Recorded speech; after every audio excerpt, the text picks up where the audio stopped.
What's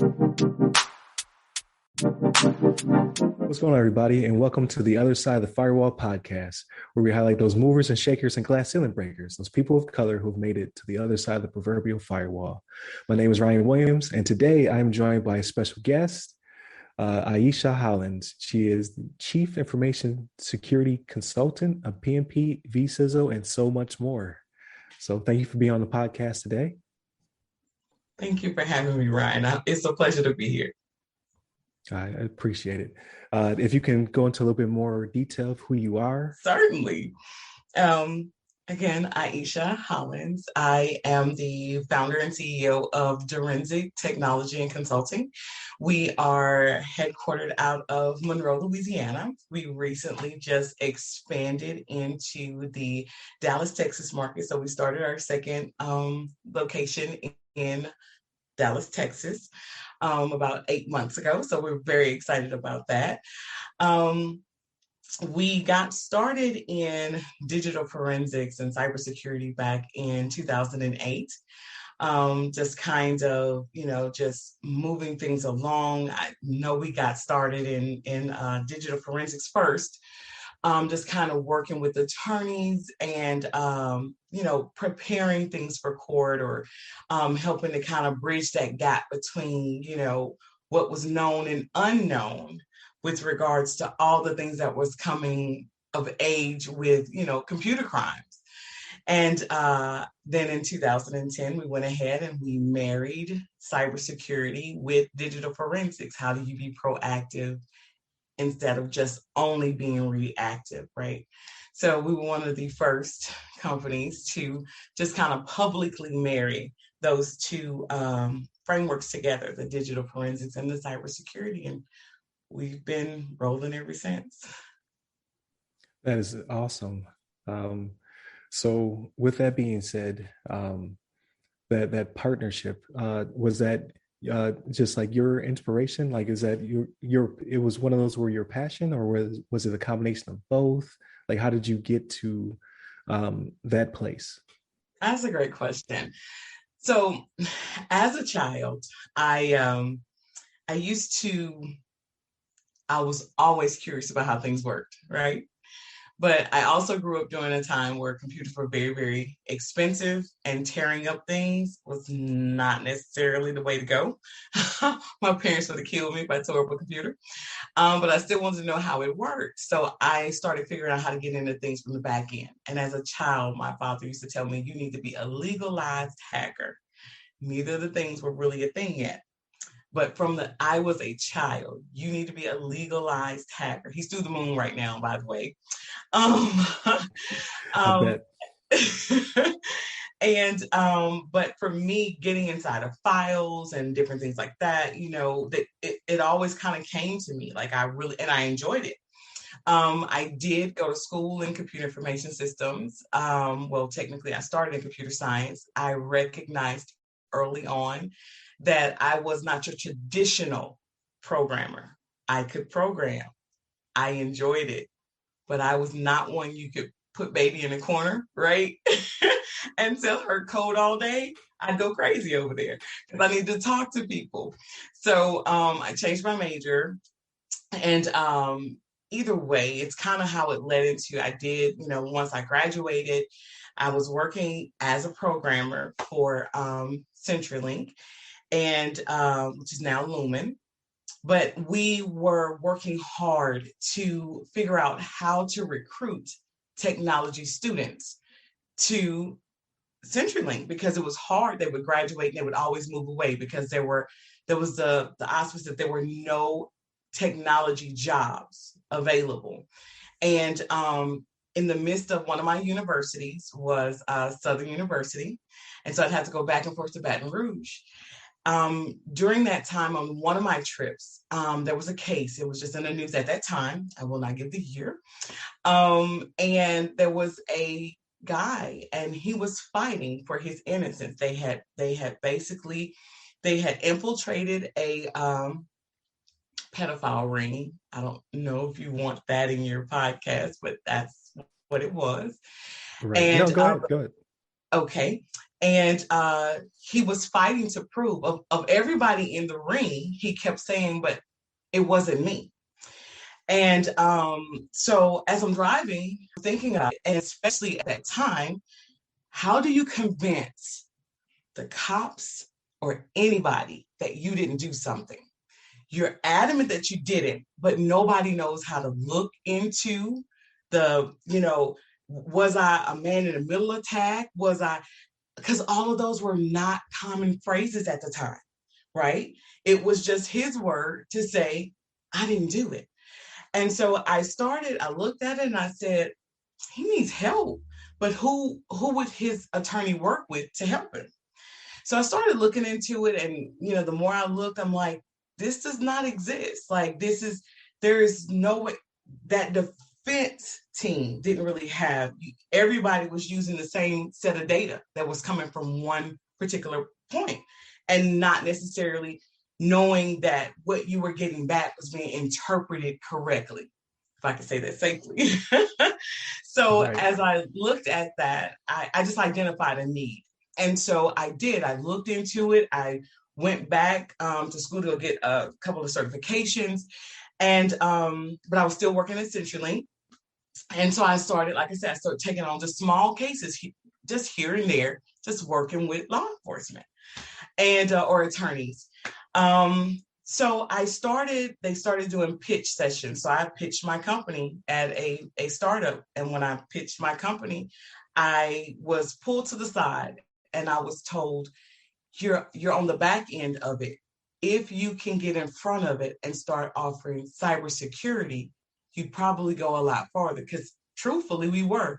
With digital forensics, it's case by case and only what comes up at the time.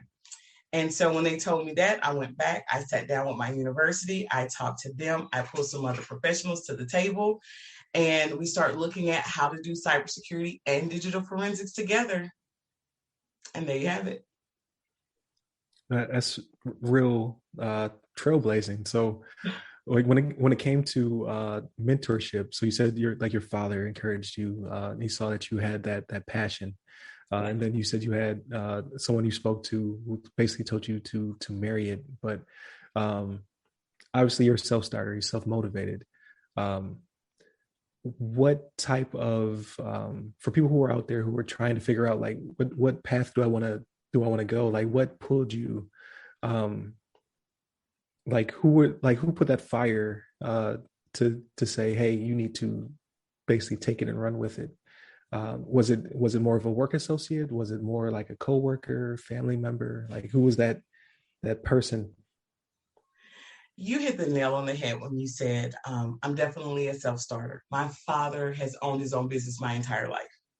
So I always kind of knew that I wanted to run my own business. I just did not know what that business might be, right? Right. But identifying needs, I have a personality trait where I love helping. My father's also a pastor, so growing up as a pastor's kid, we help a lot.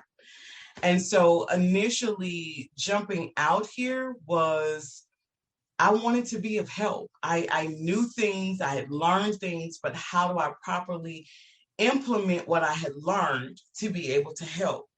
The individual that pulled me to the side, they were speaking from a place of frustration. It was a group of doctors. That's who encouraged me to do it. They were saying it was when the laws for HIPAA had just changed. There was another, we had high tech HIPAA had been introduced. Right. And they did not know how to roll it out. They were getting all of these fines and different things that were happening.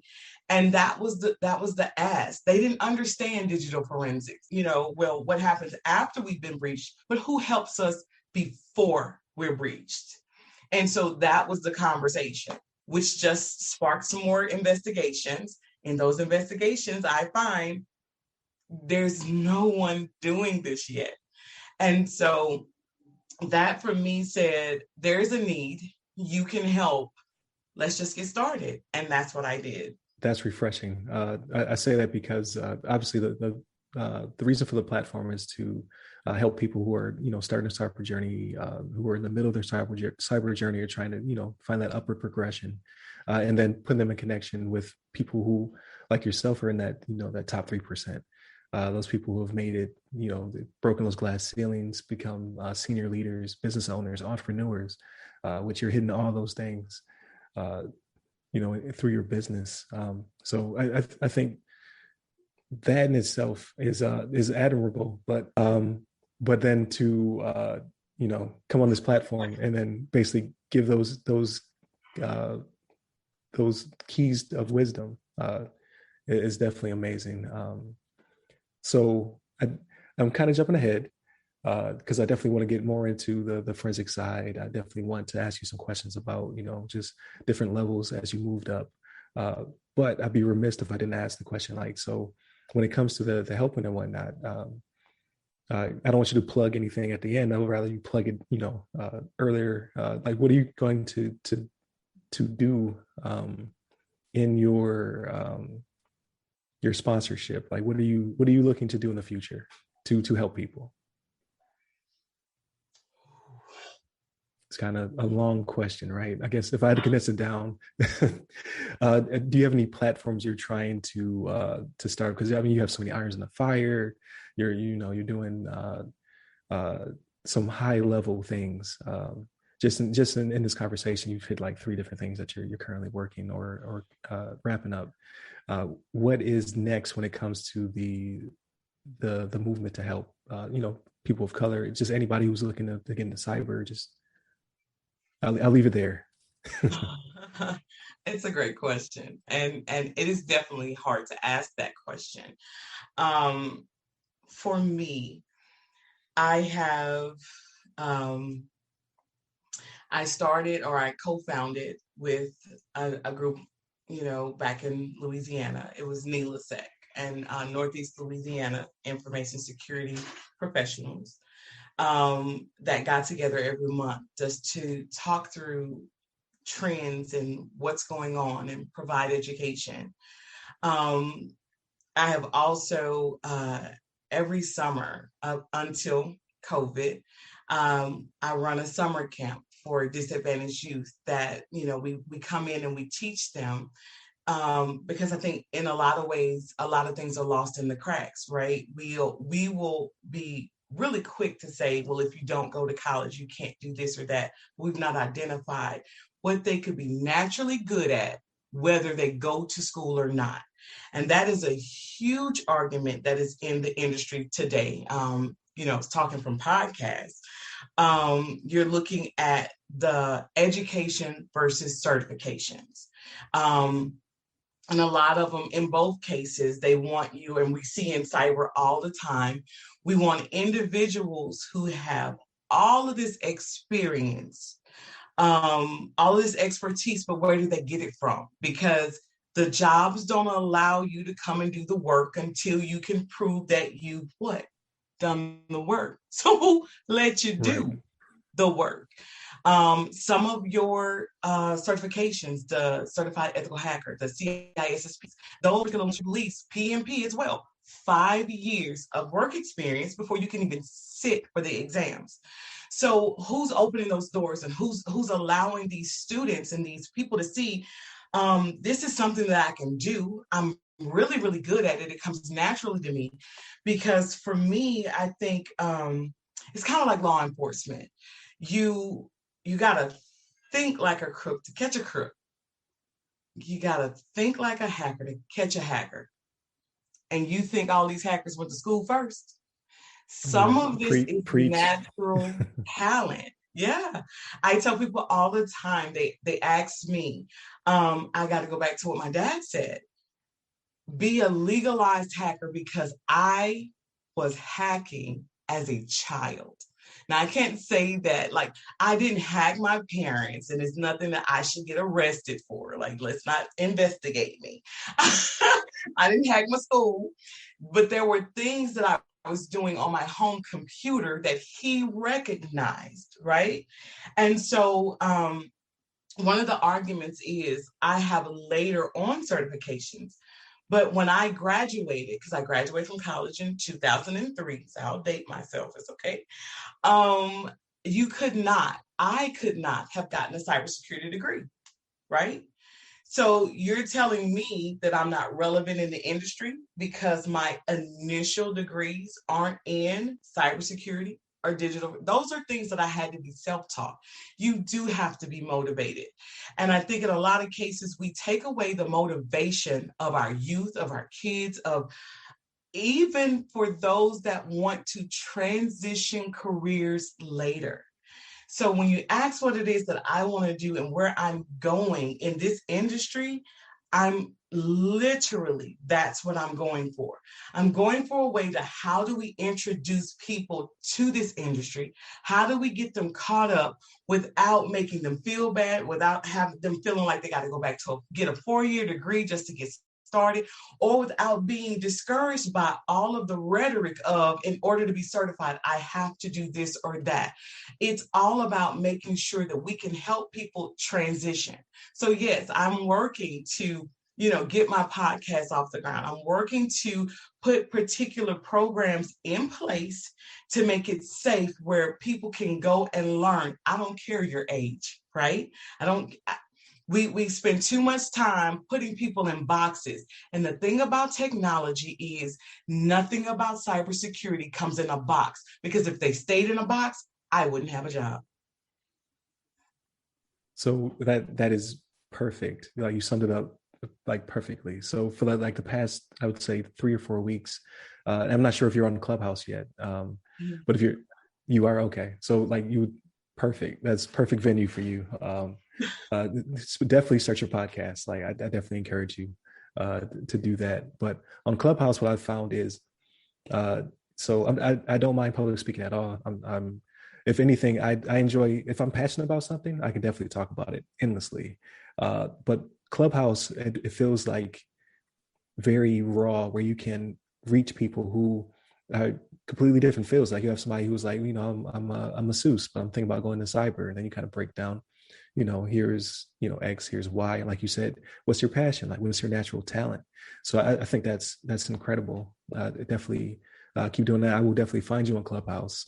If you want to, what's your username? Ieshea Speaks, I think. Oh, okay. Yes. Okay.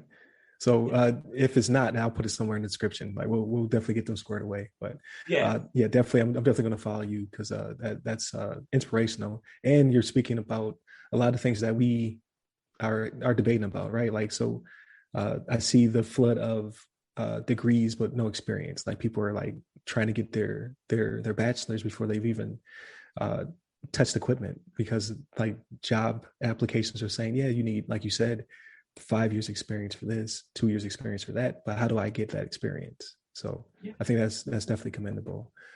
So it feels like, I'm sorry. No, go ahead. You're good to go. We are deterring people from, a course of action by putting a lot of roadblocks in their way. And I'm in the mindset, let's just remove those roadblocks and let's change how we think.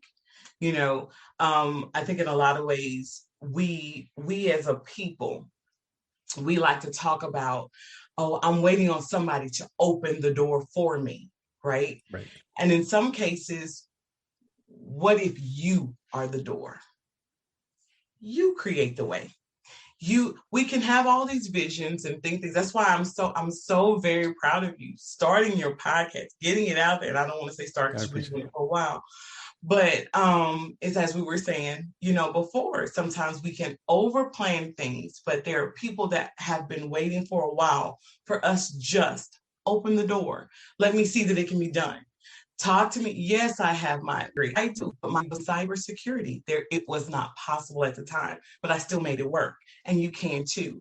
As I was saying before, one of the things that I'm working on is an assessment. I think we should be able to, as I said before, technology is a lot like medicine. And that breaks up into all these different fields, all these different segments. how do I decide which avenue I want to go down? Luckily, medicine they've already plotted that out. But over here in our arena, it's not plotted out. We're not having those, we're not normalizing conversations of, am I a hacker? Am I a programmer? Do I like data mining? Do I enjoy looking at monitoring, looking at intrusions in and out? Is that my cup of tea all day long? Because we like buzzwords. We're people, we love good buzzwords. Well, I'm in cyber. Can you write a cybersecurity, a policy and procedure? Is that what you want to do with your day? You know what I'm saying?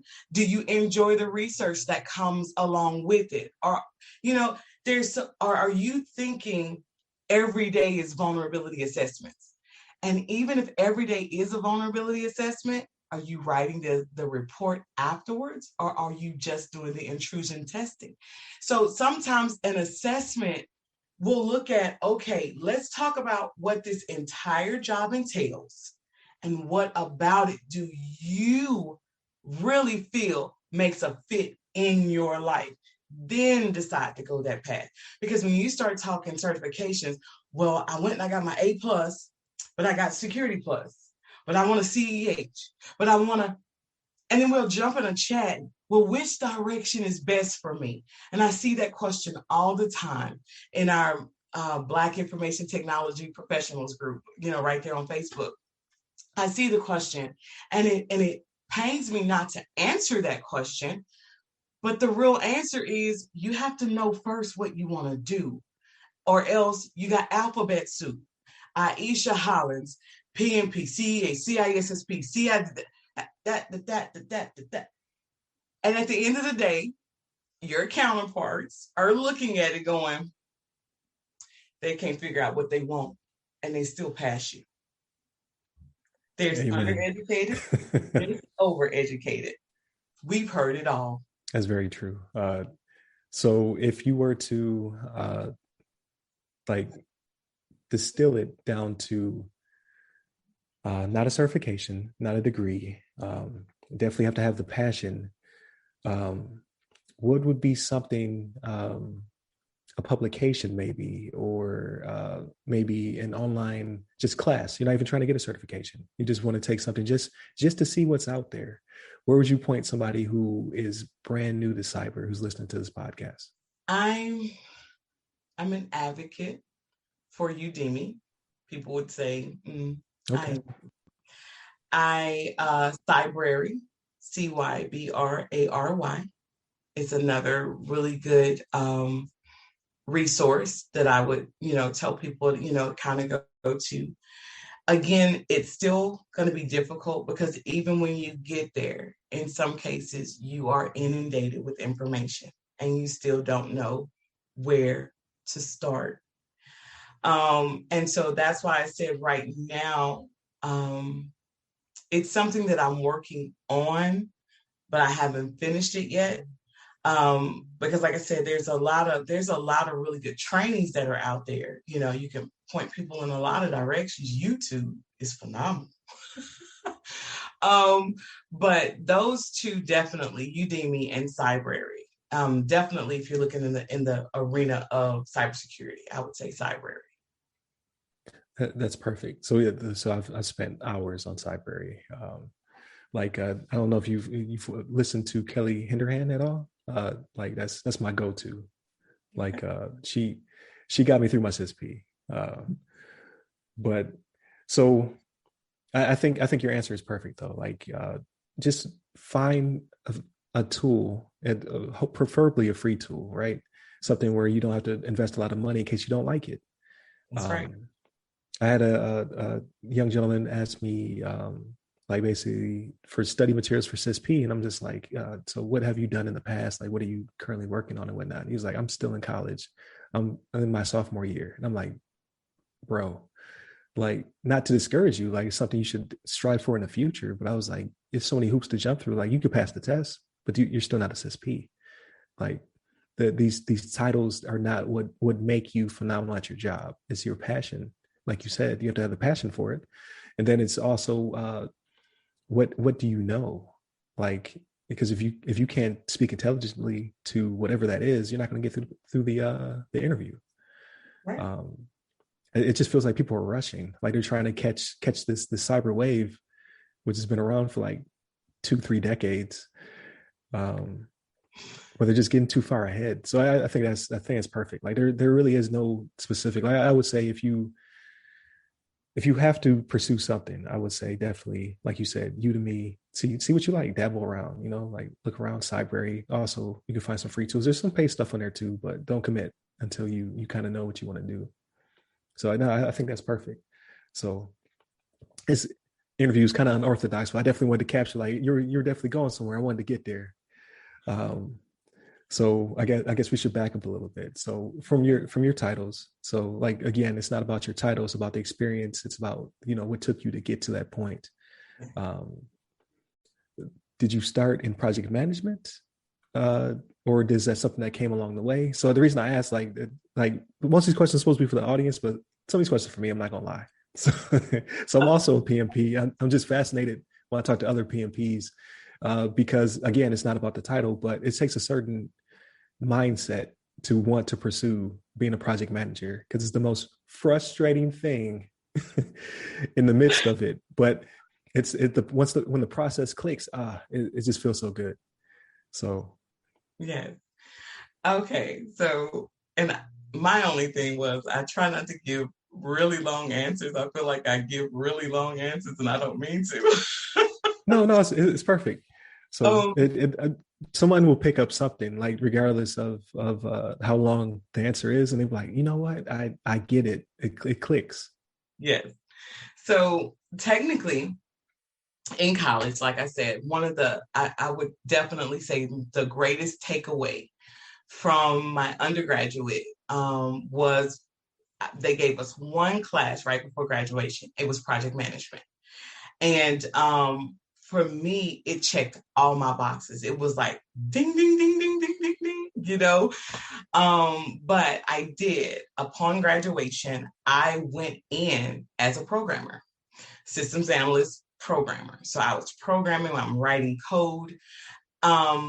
But I found that I was really, really good going back to my client, going back to the customer, telling them things that I did that was very repetitive, redundant, and there was no automation around it, but it was very automatable. I can give you a word. But that going back to that client for me and sitting with them and talking with them, coming back, testing that tool out, and then rolling those things out. That for me worked. I developed really great relationships with them. So it was, as I'm working as a programmer, I'm, sitting beside, the project manager, certain things I'm hearing them talk about. And that for me just initially clicked. So I started looking into project management because I never forgot that I loved that course in class, or, right before I graduated. So I went initially into project management blind, didn't really know whether was going to be a fit for me or not. I went to my boss and I told him I want project management. They went about it in a way where they felt like they needed to hold my hand because I didn't know it, right? But when they put me in it, the boss they gave me was like, I don't know what I'm supposed to be doing with you. You got this, right? And because for me, I'm a big picture person. I guess I should say that. Taking something from beginning to end and understanding the various pieces and parts, understanding the importance of your stakeholders, making sure that they're comfortable, understanding how much this is going to cost me, having to be able to have those conversations back with technology and with your team, because they have to know what you're talking about. And just little by little, as I piece those things together, I recognize, because like I said, my undergrad is in computer information systems. My master's became in project management. It just worked for me. That for me was a fit. And so I went back, I got my master's in project management, and then later went on to get my PMP. And do you believe that those fundamentals that you picked up in learning the framework and what have you, Is that another key to success? Is that what gets you to being a successful business, entrepreneur, runner, things of that nature? Ryan, I would say so. I would say, I tell everybody, each and every client I take on and project that we roll out is rolled out with a dedicated project plan developed specifically for it. Because I actually, what we learn in project management, there's a structure there. Yes, not everything falls within a mold, right? Everything is unique. And I think I love that about project management because it tells you right in the very beginning, a project has it's a unique thing. It's a specific start and a specific end. And so for me, yes, I utilize those principles when I roll things out. I think it helps you identify issues in the beginning. And that's one of the things that we did. We started, as I said, digital forensics, cybersecurity. But I had to change the narrative because when we first started, yes, cyber has been around for, you're right, decades. But in the South, Louisiana, I do digital forensics and cybersecurity. And they went, you do what? That's all I would get. No one understood, what I was saying. They understood technology. So I would get a lot of, can you fix my printer? It broke. I could, or I could send you somebody that could do that better. Right. That's not what I'm here for.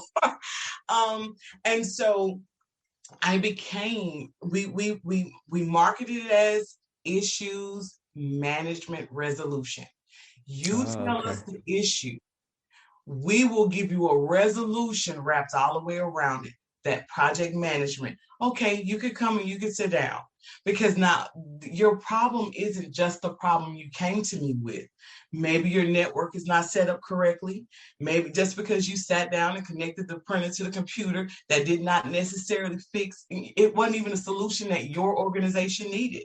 Were y'all even having that conversation? So for me, yes, I use it. I utilize it. I feel like it was very beneficial. As I said, I sit on the board that started our project management chapter right there in Monroe, Louisiana. We didn't have a chapter. When I went to take my PMP, the closest you could go to take a class was in Jackson, Mississippi. To do a boot camp, I had to come all the way to Dallas, Texas to take my boot camp and to take my exam. Because again, I find myself unintentionally trailblazing, but I recognize that things need to happen and I jump in and I do it. You can't sit around waiting on somebody else to do what God showed you for you. Right. Right. That is definitely, that encapsulates it perfectly. So I didn't ask you almost any of the questions I wrote down and sent you. It's quite all right. We'll get there. But I do like this. This is why I like the podcast format. Like you can have a genuine conversation and it comes out with actual like facts. It comes out with, a recipe for success. Yeah. So I guess when speaking of recipes, so you see we have PMP, we have legal hacking, as your father would say. So you have the ethical hacking side, digital forensics. I hear defense and def as well sprinkled in there. There's a lot going on, but they all complement each other. So I'm trying to think, like, are there any areas where you kind of see yourself trying to go in the future, or, because like you said, you don't want to be overeducated. Like I find myself like not knowing when to stop because I want to know the information. And if I'm going to get the information, I might as well get there is a piece of paper attached to it. I'll get that as well too. But is there anything that you see yourself heading towards in the somewhat near future? Like, is there anything you want to pull into the business? You have phenomenal questions. And yes, there are things that I see us doing. And I have to challenge myself to stay on course. As I said, we started digital forensics, cybersecurity. We do cybersecurity strategic planning for clients, disaster recovery, business continuity. Then we kind of branched even further into, I had a case where a client came in, their entire business identity had been stolen, which is a little different than your personal identity being stolen. So we began to work on digital marketing with the preface of identity protection for your company. So we had that area that's currently not being done. So I still get a what? Yeah, what I've never heard of that before, so I'm intrigued. Then, we have everything that's going on with the change with COVID. You had telehealth. We do telehealth installations. We do smart technology installations. And then we've had a very big area of training, and I'll explain that. For me, I'm a very hands-on type learner, and though I love education and I love learning, I just have a different approach to it. And so that sit me down and just kind of want me. And in technology, that's really not, for some people they can grasp it, but no. So right. You're tactile, like you need to put hands on whatever the concept is. I definitely hear that. Yeah, make it make sense. This does not make sense. The words don't mesh and make sense. So when I first started with cybersecurity, I started doing cybersecurity awareness seminars because, again, that's why I said they didn't understand what was cyber. So I would go in and I would do trainings and I would scare the devil out of people, right? They can do that? Yes, they can, and probably already have. And since you don't know that they can do it, you might want to look into that, Right. So I started getting asked a lot. We love your training style. Can you train other things? Like, don't just scare us. Can you train other stuff? And so for us, literally, our next progression after cybersecurity and digital forensics was training. But it was also a great marketing tool for us, because what you'll be amazed at, and probably not amazed, is when you walk in and you start training staff on certain procedures or this should not have happened, and then give them a break, right? Immediately, they start telling you all the ways they do everything you said they weren't supposed to. Everything. Don't put your password under your keyboard. You know Susan got hers right up under the keyboard. It's and be the funniest things, people come back and they start telling you everything. And so for me, I could walk away from a training and because again, project management, what do? Lessons learned. Those are huge at the conclusion of any project, right? What are your lessons? What did you take away? And so what I started doing with those trainings was going back to management and saying, according to your client or your employees, this and this and this might be an area you might want to focus on, right? And so it just kind of started that dialogue of, oh, really? Because now it's specific to you. It's not holistic. It's not this wide open approach that anybody could have done this. No, this is specifically going on in your organization. And this is maybe something that we want to do. But when you start having those conversations with the IT departments or even calling IT departments, our defenses go up, right? Because initially what you're doing is you're telling me I did something wrong. It's like an audit. And so therefore we're defensive against it. we can't afford to be defensive against it. We have to find a way. Let's have these conversations. Let's normalize the conversation. And so that's what we began to do. We began to work to do those. That for me is definitely an area that we're going into. It's normalizing unnormal things and having those, let's bring those out. And I'm developing programs that tailor that. And my goal is to get those rolled out. If that makes sense. That definitely makes sense. Yeah, like I like the part where they start telling on each other though. Like that's perfect. Yeah, because cyber awareness training is mind numbing, and it doesn't really get the point across. So to switch the delivery to help those people. I like the scaring part. Like I'm supposed to deliver information protection class. And I was like, I'm gonna take that. Like I'll start out with a scary story. That's one of the things I love about what I do. I tell anybody, I absolutely love what I do. The cases that come in, they are night and day different. It's like you get some really, really good ones. And then, you get the occasional boring one. But, eventually you're going to get back to some really, really good ones. Because the things that people don't think is a problem until it's a problem. And then now they're running and they're scared. They don't know where to go or who to call and who to here to help. Right. No, that's great. So I guess to kind of get a little bit deeper into that, but again, no trade secrets or anything like that. When it comes to trailblazing, so our initial exchange was I was looking for someone to ask questions about what is a vCISO, what do they do? Because it may not be a new concept, but it's new to me, right? And we talked about on the podcast.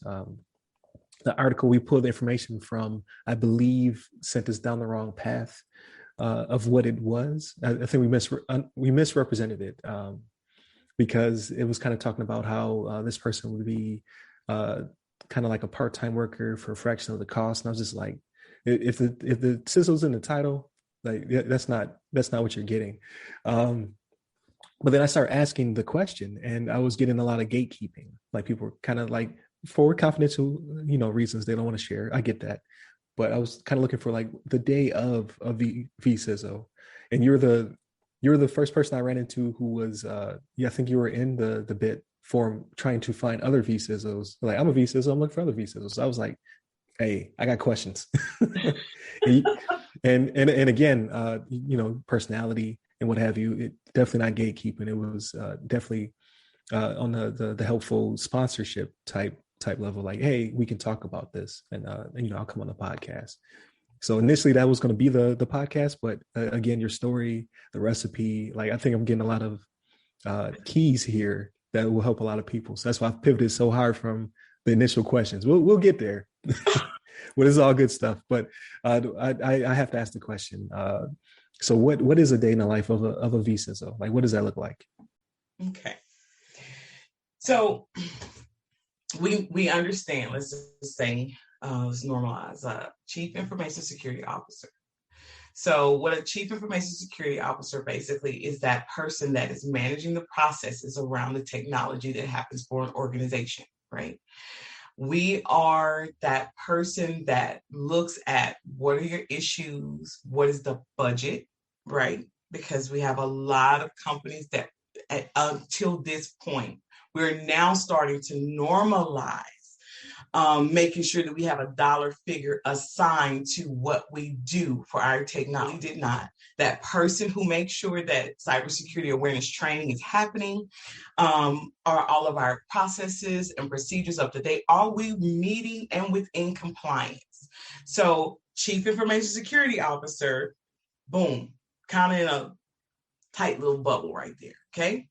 Virtual means you have a lot of companies that need everything I just said, but I cannot afford to necessarily keep you on staff for the whole year. And I think in a lot of ways, in some cases, it's because we still have not completely recognized the need for a CISO, right? We're getting closer, not yet there, right? Right. So virtually you work for me, but you work for others, at the same time. The way we structure it at Direnzic, sorry, I'm not plugging myself, I'm just saying the way we structure it. No, go ahead. Okay. What we like to do is we'll get like a chief information security officer that has specialized in a particular arena. So like for us, we do municipalities. We have it's a lot has taken off in the arena of manufacturing around cybersecurity. You realize you have all of these hacking and leaving ships in the maritime. They can't get in and out of the ports, and or you can't export in and out because you don't have your cybersecurity frameworks in place, or your firewalls are set up to be able to do business the way you're supposed to. Hospitals, finance, the financial industries, all of those, you have regulatory constraints that really require someone to know that language, right? You need somebody that literally knows, what you're looking at and what other people are doing. And so, though a day in a life of or virtually, what you want to be able to do is call on expertise. So what we do is we have you put us on a retainer. We come in and we develop a recipe specific to your organization. This is one area where doing a cookie cutter is not going to work for you, right? And we have to understand that. Yes, I can get canned cybersecurity awareness training, sure. But as you and I both know, it's painful. We've taken cybersecurity awareness training. We've put it on the computer where our employees are multitasking and they're just clicking next to check off a box that says, I did it. Not recognizing that, okay, that's fine. You can let them check that box. But when you are breached, the liability lies with you. We have to then begin to have that conversation. See, when that investigation starts, when you have to reach out to your clients and own the level that, because so now we're having those conversations. Well, I'll just get cyber liability. How much liability did you get? And what's covered in the liability? And in that liability, your employees that just clicked through but could not dare pass anything to show that they really did pass the awareness training, they left the door open. So now you're looking at, I got cyber liability that can't pay for it because it's got to come out of my pocket because the failure lied here, not there. We also have to look at, you have insider threats. That's why we said when you're looking at, I get a lot of people, you'll be amazed at the number of people when cybersecurity became the thing. You had a lot of people that spun up, big name companies that started saying, we offer cyber. They offered you what is it called? I had the word right on the tip of my tongue. They offered you virus protection. They gave you back something like that, kind of ramped up a little bit. And then because you didn't know the challenge, the software that they told you, you don't know those questions to ask. You got cyber protect, you got virus protection with a cyber label on it. And nobody's challenging that. And again, if that becomes a problem, how do you address it? So those that's the thing that we begin to say. Budgets, what does your budget look like? Who talked to you about it? Did you put enough aside? In the event that a disaster happened, God forbid, except we just lived through COVID, the first ever freeze that we have not had in a very long time.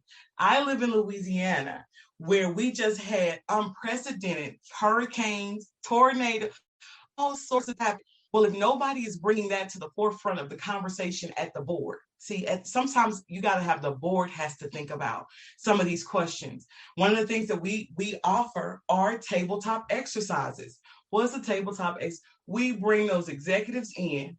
We set off a fire in your organization.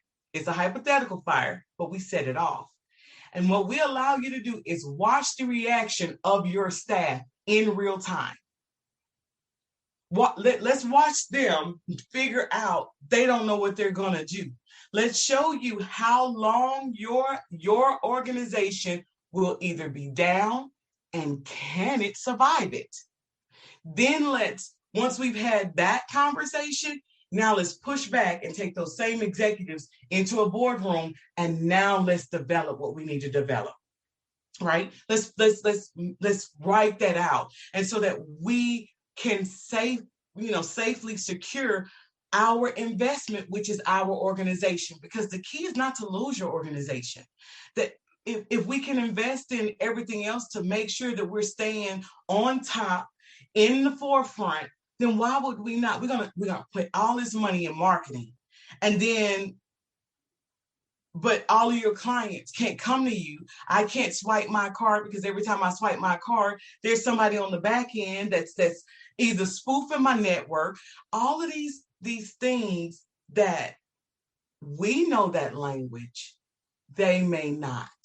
And it's our job to bring that to the forefront and fight to make sure that our organization is having the right conversations at the right level. Are we within compliance? And then, so yeah, we'll come in and we'll do that for you. And then, no, you don't owe us insurance. You don't have to give us benefits, but you do have to pay us. And then our job is to make sure that when things change in the industry, I recognize this change impacts these clients of mine, right? Because I'm still your CISO, whether I sit there all day, every day. But I need to be able to say, okay, I have 5 clients that are in the restaurant industry. I have 6 clients that are in the medical industry. When that law changed, you didn't have to worry about it. My job was to come back and make sure I told you what you needed, and let's put a plan around it. Phenomenal. That summed it up. Like, I know more now than you put my imagination to shame.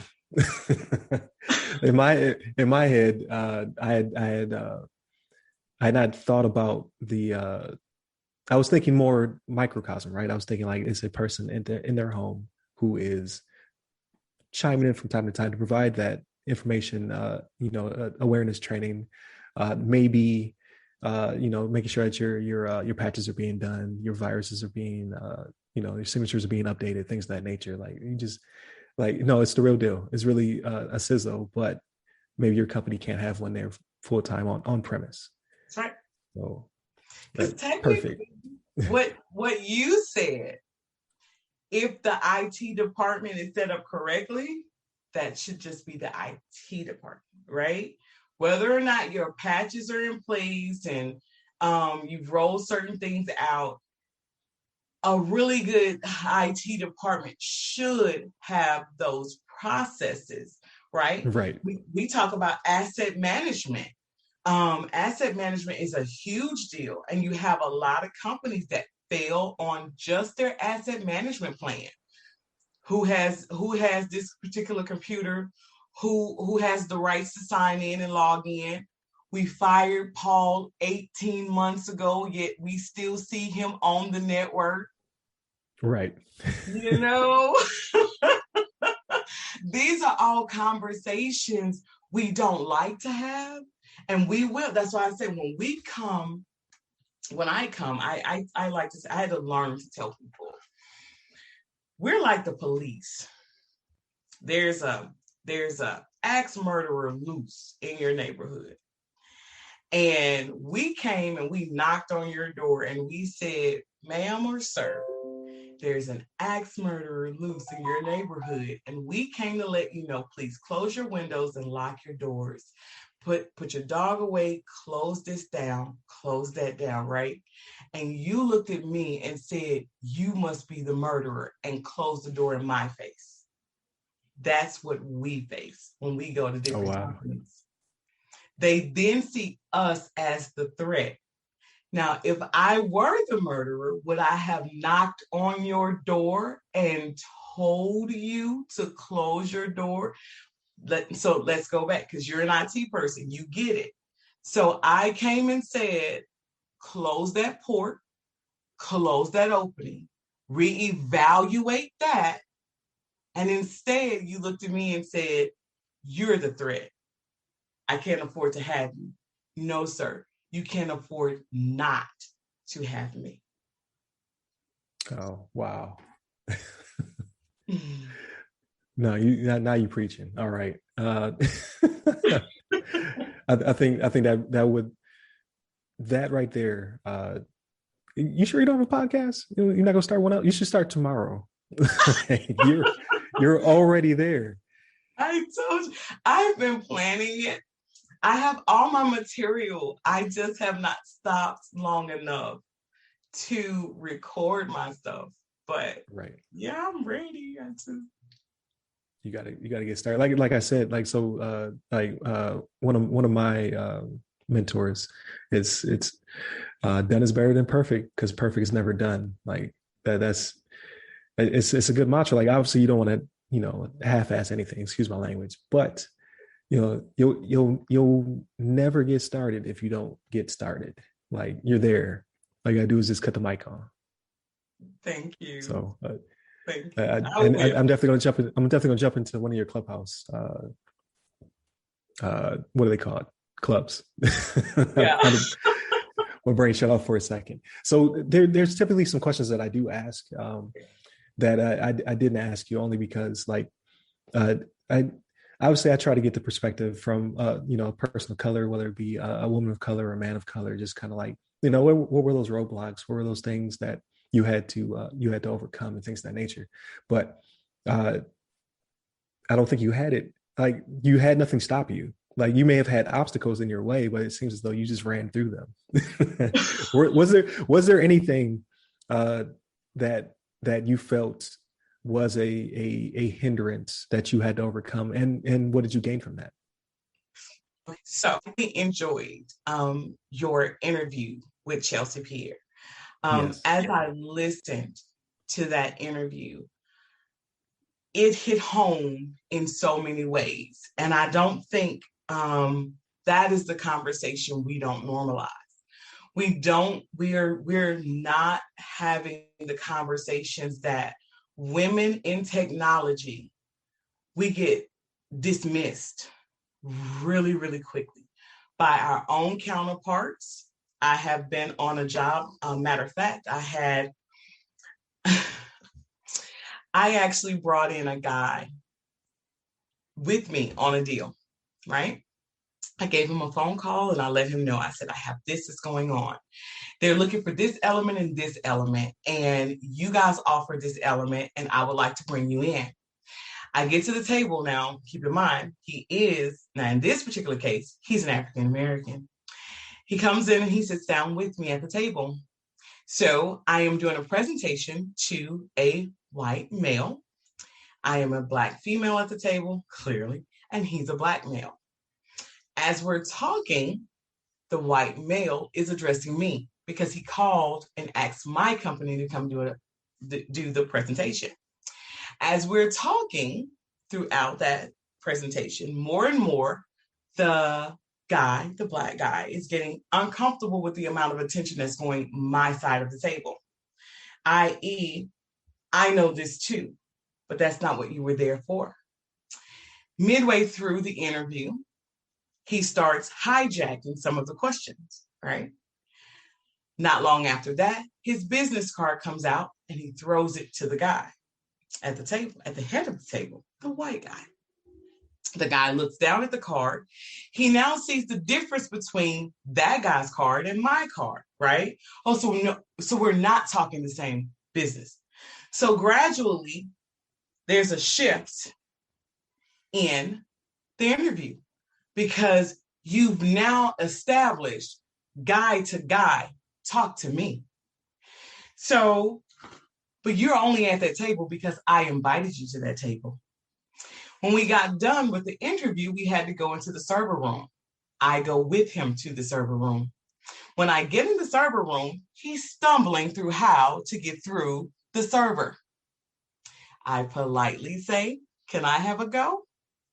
I then come to the server and I start entering in the information that we need to pull the information that we need to go back and run what we needed to run. He looks at me, he says, you do this too?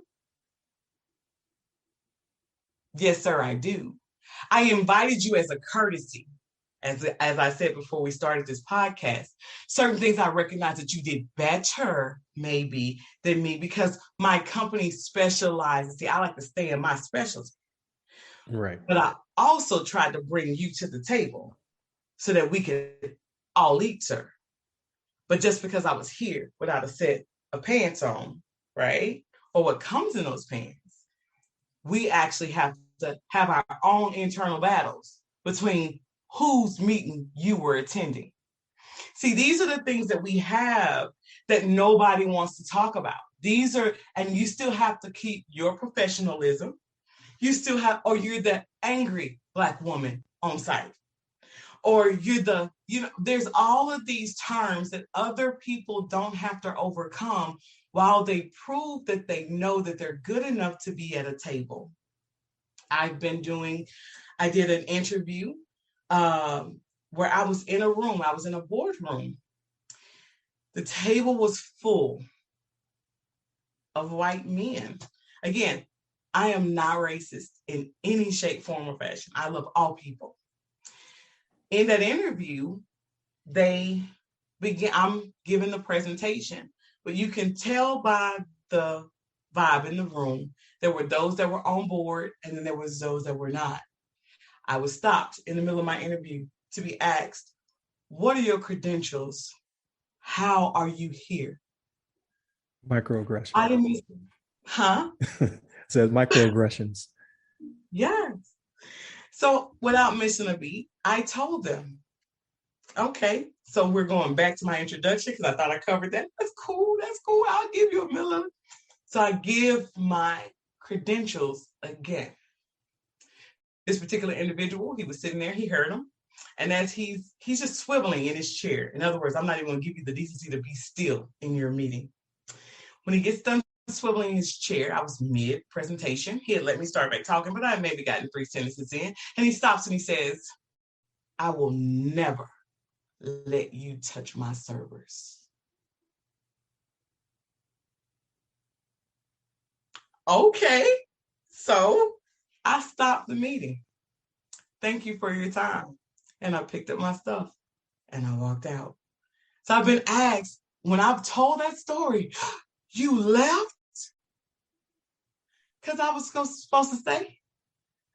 For what? He basically told you that he's not in it. So okay. I take my time and my business somewhere else. You got to walk through doors that we can't keep banging down every single door.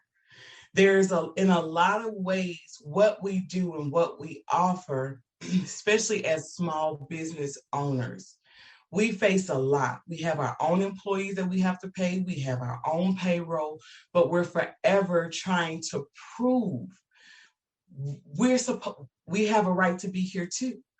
I think, and this is no offense against men, women actually deliver a different touch to technology.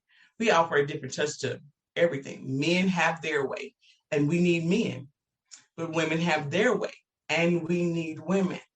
And when you can bring them both together, it's a compliment, right? But when you fail to recognize the complement of the two, and we take the short end of that. We're not looked at as a compliment, we're looked at as a threat. Shouldn't be. We can't keep being threats that keep us from certain places. I have a way, I can see an issue a mile away that sometimes men, that it has to literally blow up in their face. But I saw it coming. I saw 3. Yeah, you had the intuition. That's it. Yeah, that's it. That's why I always ask my wife, saying like, "What does your gut say?" Because That's it. like that, I don't trust myself, but I mean, like hers is so in tune. So I get that compliment. That does make sense. Mhm. So why like I have a problem with both instances, right? Like obviously I have a problem with the microaggression. I see your credentials. Like obviously I've already introduced myself, but that's more of stereotypical type behavior. Not to excuse it, but I'm more focused on the first one. Like why would we not support each other? Like that one bothers me. Like bruh, like you you were invited and like we're trying to do something here. Like we say all the time on the podcast, like we only make up 7% of all IT. 7%. That's it. And like IT is continuously growing, but yet we still are not growing ourselves. Like we did, but because we used to be 5%. Okay, 2%. That's great. Yeah. but but what about the support? Like like that part that definitely does trouble me. Like that doesn't make sense to me. Like we like I stammer because it's upsetting. Like when I reach out to people, like shout out to Chelsea, like definitely shout out to you, like very receptive. Like I want to be on the show. I would definitely want to talk to you and have that conversation. Sometimes I don't get that though from other males. Like I haven't had too many people who just completely gatekeep me and just didn't want to interact with me. But again, like it's a like you said, it's a different vibe. Like I didn't have to you know obviously, yeah, I had to tell you what the platform was for, what I was trying to accomplish, things of that nature. Like you have to vet, you know what I mean? Like if you show up at the show, I'm a crazy person, then it's not good for you or your brand. It's a waste of your time. But the teeth you have to pull sometimes with people, and again, this is to show the uplift, not the bash, but I, it's just not enough networks. Like we're building them. Like so, I don't know if you heard of the BCA, the Black Cybersecurity Association. So they've let me speak at their clubhouse a couple of times, like real cool. Like it's a great time. It's a good vibe. I've not, I like, I don't know if you've done your own clubs or whatnot. I haven't had the courage yet to stand one up myself, but they let me come up, like invited me on stage. We could talk and stuff like that. But they're one out of maybe 1,000 that may exist that, I'm not tracking, as opposed to the other million of clubs and associations and what have you. So a long prologue to get you to what do you think needs to be done? Like what is going to get us to a point where we're opening doors for each other? Well, as I said, it starts with us first. And by us, I mean you be the change first. I love your platform. I love that you're reaching out. It's kind of like in business, for every 10 no's, you might get a yes. So we Right. continue with, okay, so I might get a no and I might get a yes, because everybody can't say no. When we can start also finding those people and putting them in what we call our tribe, right? So once I recognize, okay, well, Ryan's cool people, Chelsea's cool people, I'll say this too, and stop dismissing each other so quickly. We by nature are very fearful of trusting others for good reason. That's the conversation that we don't have. It's for good reason. We need to get past it. Can't keep living in it, but for good reason, I think. We've been indoctrinated for years to not trust each other. But I tell people all the time, the difference is our counterparts, they can hate each other right there in public. But when it comes down to business, they will come in a room, sit down at a table. They will break their business down. They're going to make their money. Then they're going to get up and they're going to walk outside still hating each other. I don't have to be your friend, but I recognize the art of doing business and making money. Our problem also is too many first generations of us. And we have to own what is the responsibility of being a trailblazer and what is the responsibility of being first generation. And so what you're doing, the platform that you have, my platform that I need to start. So, and even in Clubhouse, that's a conversation that we need to have as a people, do business with each other. If it's wrong or we're doing something wrong, tell each other. Don't tell social media. You ain't got to write a review from here to the moon that you didn't like it. Can you tell them and give them an opportunity? Now, if they don't take that opportunity to better themselves, also normalize cutting them off. But eventually we're going to find, because we're all constantly we're some of the same things. It's my opinion. No, it's definitely valid. I do agree with all of it, to be honest with you. It definitely, you have to be, like you said, the change that you want to see. Like you have to put yourself out there. You have to make it happen. And I need to start a Clubhouse. And you need to start your podcast. I do. But no, I definitely think that's inspirational. I think that will help people out. Like sometimes people have the fear of success.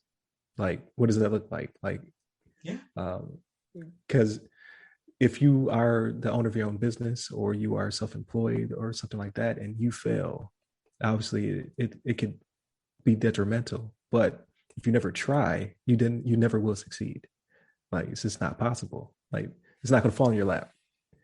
Especially like you said, because there's we have to be trailblazers, we have to be first generation, things of that nature. Like, there's not a lot of nepotism that takes place. So yeah, and that's one of the things that I do face. That I really wish that we could change too. I believe in mentorship. I look for mentors, like regardless of how the conversation in one of the groups that I'm in. And it's, in some cases, people look at you and they say, oh, you made that look easy. But what they did not see was the nights you pulled your hair out, the nights you cried because you didn't know where to go, the mistakes you make along the way that you didn't necessarily have to make because there was no one. You couldn't pick up the phone and call mom and dad and say, hey, mom, I'm trying to grow my business and I'm trying to overcome this particular hurdle and I'm trying to do growth the way I'm supposed to. I need to hire extra people, but I don't necessarily know the tax laws or the rules or, like I talked to a particular person, they've changed the rules around how you can hire consultants or contractors and put them on, how long they can be a contractor for you. Some of these conversations nobody is having with us until the IRS shows up and then you have a penalty for something you didn't know anything about. I had the conversation. Well, this is no shot at it. If I start a restaurant, I can go to the store and I can buy the groceries and then I can come back and I can be the cook and I can be the person to wash the dishes. I can do all of that as one person. But if you have a particular type of business where you yourself are held within compliance yourself, there's certain things that you need to know. Sometimes you actually have to be able to reach out, and knowing who you can call and who you can trust is just as important for us as it is for the type of security we provide for people and their data. Definitely. And yeah, we do. Then definitely start your network. So like I found you through Facebook, through the Blacks in Information Technology, and then it moved over to LinkedIn. So like definitely grow those networks out. We talked about Clubhouse, and I have to find you on Clubhouse to follow you and whatnot. So yeah, I think that is definitely a lesson that we're getting there. I think it's starting to grow. Like I'm starting to see these networks starting to pop up. Like I said, like the BCA was like very helpful. Like they're doing a lot of great things to get people into cyber, and they're doing it realistically. Like they're trying to make sure people aren't going into like crazy college debt in order to just become, entry level cybersecurity. Like that's not necessary. And then through talking this conversation, like you're definitely not a gatekeeper. Like you definitely are into the sponsorship and mentorship. So we'll get there to where people can find you and what have you. But I know you're busy. I don't want to take up all your time. I could talk to you about all this stuff endlessly, right? But one final question before we get to you be able to tell people where to find you and what have you. So it could be cyber, it could be just personal growth. But what kind of media content are you using to either grow or unwind? It's a very general question. Like what are you consuming? Because we talk about on the podcast all the time. Like we have a whole episode where we just talk about everything else but cyber. Just got to get it out. Like what did you do all week? So like what are you gravitating towards now? Okay, don't judge me. My current guilty pleasure, TikTok. I have absolutely fallen in love with TikTok. Okay. There's nothing wrong with that. I love, and the thing is, and I guess one of the reasons why I bring it up, we will pass judgment on something, especially as a particular, as Wendy Williams said, in a particular age group, right? I'm no longer a kid, but I'm not old yet, so I can't figure out what I am. However, because I'm fine with Facebook and LinkedIn, but I did not really care for Snapchat or Instagram, because we're not that generation that, you just sitting around just taking selfies of yourself all day. Who has time for that? Right. Right. So I put TikTok in that bucket. And I'll never look. I'm not going to get into TikTok. And of course I have to, because I have to keep my business. So I have an Instagram and I have Snapchat. So it's not like I don't have it. It's just not, I didn't think that I would like it. But I will tell you, I love the 1 minute snippet information. I am blown away with what people are able to do in that 60 seconds. The right creators, the content creators, they are giving you massive nuggets that you have to pay attention to or you'll miss it. But then it can be comedic, it can be inspirational, there's so many different ways that people are going about delivering their information in 1 minute. I love it. That's my thing. So TikTok will be an answer. No, nothing wrong with that. So I've fallen victim as well. Like I have to not start my day with it because I'll lose track of time. So if I like open it up, it's the first thing I look at. Like you think like I'm gonna watch a couple 30-second, 60-second clips, and then 15 minutes later, you're like, where did the time go? So I don't judge you. I'm not gonna judge you on that one. And it's great for marketing, like you said. Like I'm trying to work on some stuff, but there's an art there, and I need to practice. So it's why I'm watching it, because again, 1 minute to deliver everything, but then also the way they can edit them. And so I'm watching them to learn. Then I fall off the learning track and I'm just enjoying myself, because good for you that it's only 15 minutes. I can lose an hour or two. Oh, wow. Yeah, I try to. That's why I look at it during the morning, because you have a certain time budget. Like I got to get up, I got to get ready. I don't mess with that at night, but I watch YouTube. Like, so I'll start off with like, I want to learn something new today, and then I delve into like nonsense. Yeah. So I get that, but you got to unwind. Like, that's why we talk about it every week on the show. So it's like, what did you do to unwind? Like, what movie did you watch? What book did you read? Things of that nature. So, no, that makes sense. Like, I applaud you for like unplugging, because we definitely need to do that. Yeah. So to wrap it up, and like before you said you didn't want to plug, like shamelessly plug yourself. Like whatever you feel comfortable talking about, like let us know. Just anything, like if you have any upcoming projects, which is hopefully a podcast, and then where we can find you at, and then I'll also put it in the description. Okay. Well, first of all, I will be starting my podcast. I would love to extend an invitation to you right now that I would love to have you on. Hey, you let me know. Obviously, we got to figure out the whole time thing, because I'm so far in the future. Yes, you're in the business. So call me back in the past and let me know. Don't give me as hard a time as I gave you. How about that? Because I do apologize. It wasn't intentional. No, like you're busy. Like people, as they get through the podcast, they will see you have a lot of different projects happening. Like, so I appreciate you finding the time to stop by.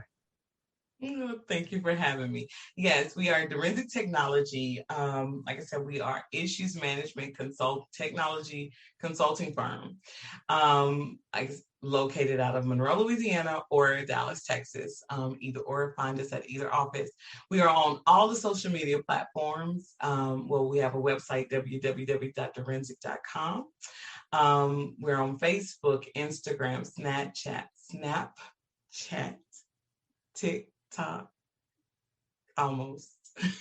I'm on TikTok. And LinkedIn, definitely. You know, we host a series of classes. Matter of fact, we just completed a disaster recovery and business continuity class. The follow-up to that one will actually happen in June because June is the start of hurricane season. So get with us if you know that you're not prepared for a natural disaster.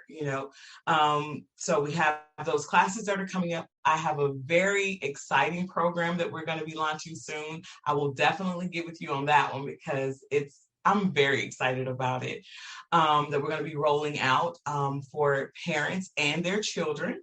So again, we're very excited. You can reach us at do you want the phone number? Yeah, anything you feel comfortable with, because it's going to be on the internet forever. So I know, right? But I can give you our phone number, and you can drop it in any of the information as opposed to me calling off the phone numbers. But that's it. Okay, no problem. So yeah, definitely. If you guys are not following Miss Hollins on any of those platforms, please do so. I'll definitely put the description on the bottom.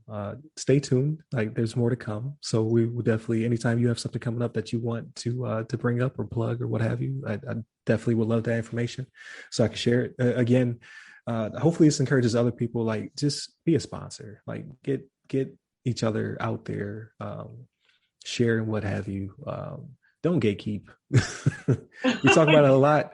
But a lot of people saying that don't gatekeep are being gatekeepers. It's like, hey, like I'm confidentiality, got it. But if you can share something, if you can tell somebody about a previous mistake, like you said, or if you've overcome an obstacle, or if you see one coming in the future, like we need to hook each other up. We need to get it. We need to grow the 7%. Like I want to be at 70%. I want to take it over. we will be IT. But thank you again for being on the show. I definitely appreciate it. Again, follow her on all of her social medias. And I would say you are the second interview. I greatly appreciate it. Thank you. Shout out to Chelsea Pierre.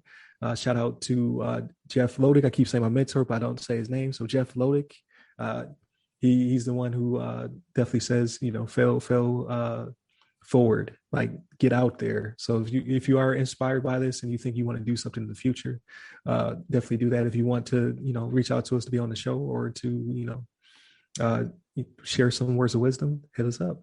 So it's been a great show. I appreciate it. Thank you again for your time, and much success in all your future endeavors. Thank you so much. I appreciate it, and thanks for having me on. No problem. Okay. All right, everybody. I never know how to end these. Peace. I know.